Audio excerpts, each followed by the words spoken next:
Hello बच्चों, आइए देखते हैं एक प्रश्न। एक समांतर चतुर्भुज के शीर्ष के निर्देशांक क्रमशः कोष्ठक में -2, -1, कोष्ठक में 1, 0, 4, 3 और 1, 2 है, तो उसके विकर्णों के प्रतिच्छेद बिंदु के निर्देशांक ज्ञात कीजिए। तो हम क्या करेंगे, यहाँ पे मुख्य अवधारणा लिखेंगे। मुख्य अवधारणा, तो ये क्या होगा इस प्रश्न के लिए? तो देखिए हम क्या करेंगे, एक समांतर चतुर्भुज बनाएंगे। ये अपना क्या है, एक समांतर चतुर्भुज है ये, और इसका जो बिंदु A है और ये B है और ये C है और ये इसकी D है। अब इसका निर्देशांक क्या है, -2, -1, और इसका निर्देशांक कितना है, 1, 0, और इसका निर्देशांक है आपका 4, 3, और इसके निर्देशांक 1, 2 दिए गए हैं। तो कह रहा है कि विकर्णों के प्रतिच्छेदन बिंदु का निर्देशांक, तो ये आपके क्या है, विकर्ण है, और ये भी क्या है, विकर्ण है। अब एक दूसरे को यहाँ पे मान लीजिए बिंदु M पे क्या कर रही है, प्रतिच्छेद कर रही है, और इसका निर्देशांक x, y मान लें, तो हमें यही x, y ज्ञात करना है।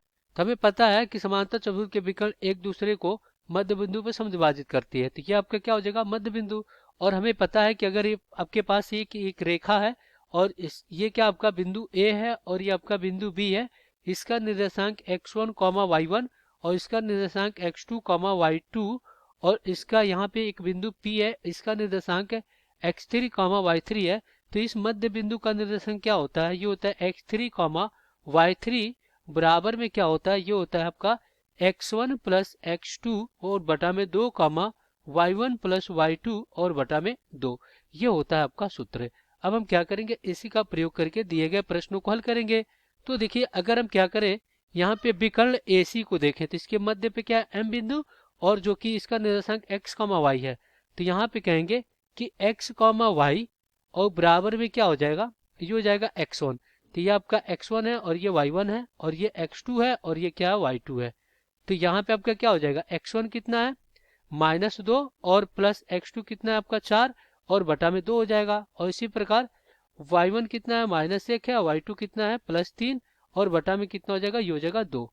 अब यहाँ पे क्या हो जाएगा, x, y, और बराबर में इधर कितना हो जाएगा, 2 बटा में 2, और कॉमा इधर कितना आ जाएगा, ये भी 2 बटा में 2 आ जाएगा। इसको काट देते हैं, इसको काट देते हैं, तो क्या हो जाएगा, ये हो जाएगा x, y, और बराबर में क्या हो जाएगा, ये हो जाएगा आपका 1, 1।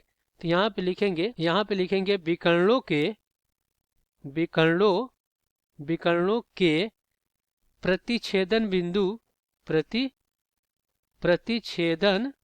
बिंदु का निर्देशांक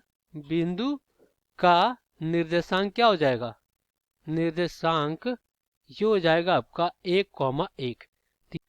तो यही क्या हो जाएगा, आपका उत्तर हो जाएगा। आशा करते हैं बच्चों ये प्रश्न आपको समझ में आया होगा। धन्यवाद।